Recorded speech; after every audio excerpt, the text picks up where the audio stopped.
The Democrat running for the White House, who President Biden put in charge of the border, has a huge polling and credibility problem on solving the border crisis. Vice President Kamala Harris, of course, and now her campaign is floating the idea of going to the border during a campaign stop in Arizona this week. She's been the Biden administration's person in charge. Yet her only visit there was in 2021. She went to El Paso, Texas. At the time, that was certainly not the epicenter. Had she gone to the Rio Grande sector, she would have seen a lot. She ought to try out Nogales, actually, if she's going to Arizona.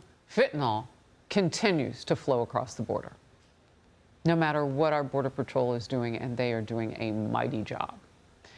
Meanwhile, Kamala Harris has been staying silent about her past promises to use White House power to unilaterally give 2 million dreamers, undocumented, here illegally, the children of people who came here illegally. She wants to give all of them a path to citizenship. The campaign told Axios, quote, "The vice president has fought for dreamers throughout her career and is proud of the actions taken under her and President Biden to expand protections for them, including the executive action President Biden took this year, which she supported," end quote. Axios calls this another of her many policy reversals, flip-flop on the border. Here are some of her past positions. Watch closely. They're different. I think there's no question that we've got to critically re-examine ICE and its role and the way that it is being administered and the work it is doing. Let me just be very clear. We have to have a secure border, but I am in favor of saying that we're not going to treat people who are undocumented and cross the border as criminals. Let me be very clear. I'm not going to vote for a wall under any circumstances, and I do support border security, and if we want to talk about that, let's do that. He has decided to vilify immigrants and put his whole political strength around a vanity project called a wall. Okay, did you catch it? Anybody coming across the border cannot be called illegal.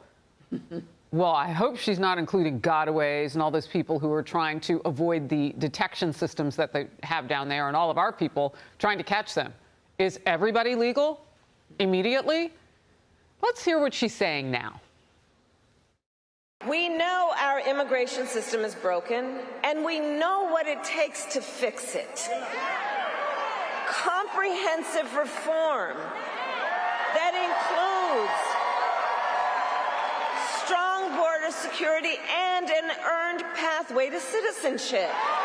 I refuse to play politics with our security, and here is my pledge to you.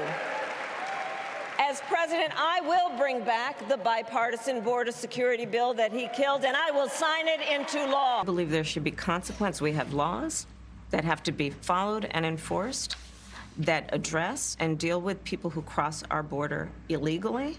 Now, I mentioned the polling and the lack of credibility on this issue. Tammy Bruce is now with me, Fox News contributor. I am going to, Tammy, ask our team to put up those numbers on where the polling is right now in America, because I think it's worth showing that part of the response, should she go to the border later this week in Arizona, part of that response has to be coming, and there it is.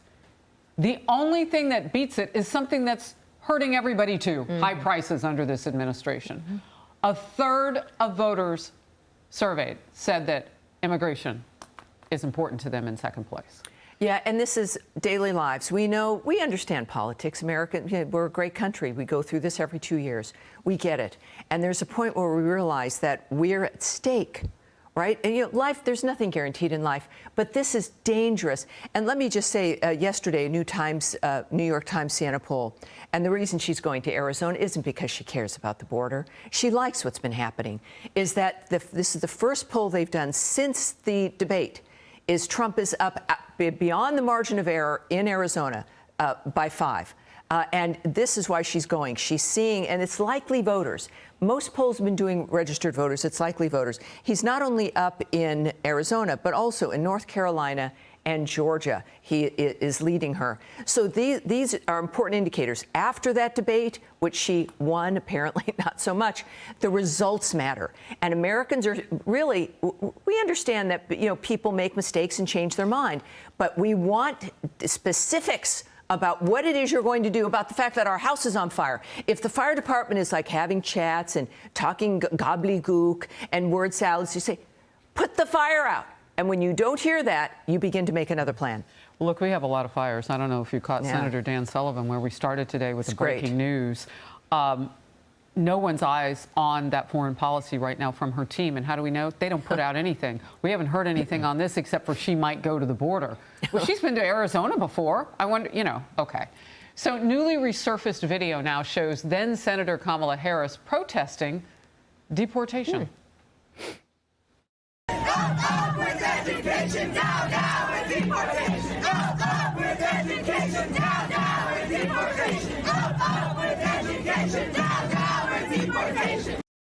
I like a good beat. We've seen record illegal crossings under the Biden-Harris administration. Millions of illegals now living in the United States.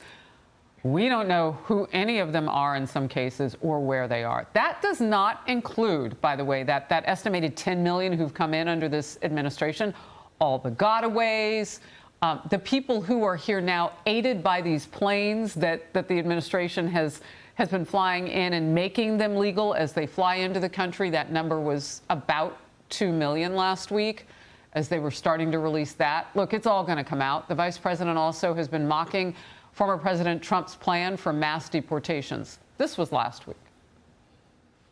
They have pledged to carry out the largest deportation, a mass deportation in American history.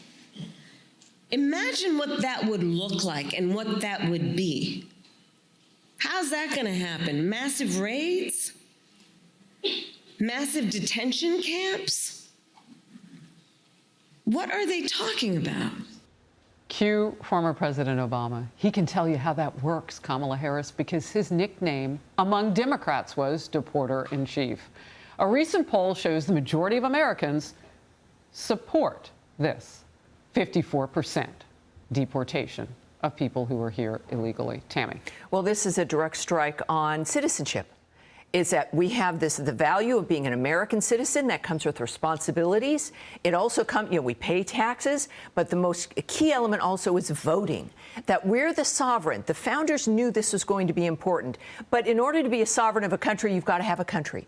Without a border, without an idea of what makes a person an American, with whether or not you can vote or not, all of this suddenly becomes blurred. And Americans realize, well, then wait a minute, people are struggling to come here because this is the greatest country on earth. And in the process, the left is saying, what country? There's no country here. It's the global framework.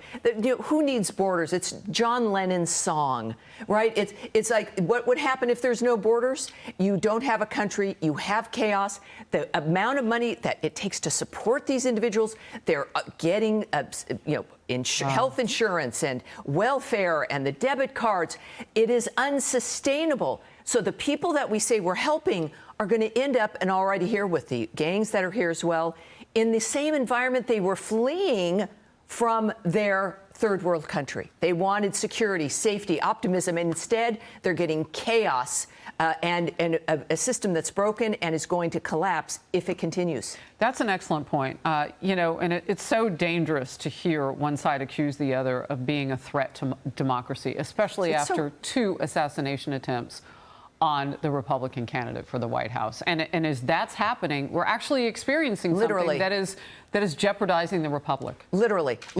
And it's like what democracy that then becomes whatever you want it to be. You can describe it for whatever it is, but the fact is that it's the nation itself now that's at stake for everyone. I believe in the people. Oh, so do I. This is why I remain optimistic. Likewise. I know you do too. Yeah. Tammy, thank you. Hey everyone, I'm Emily Campagno. Catch me and my co-hosts Harris Faulkner and Kaylee McEnany on Outnumbered every weekday at 12 p.m. Eastern, or set your DVR. Also, don't forget to subscribe to the Fox News YouTube page for daily highlights.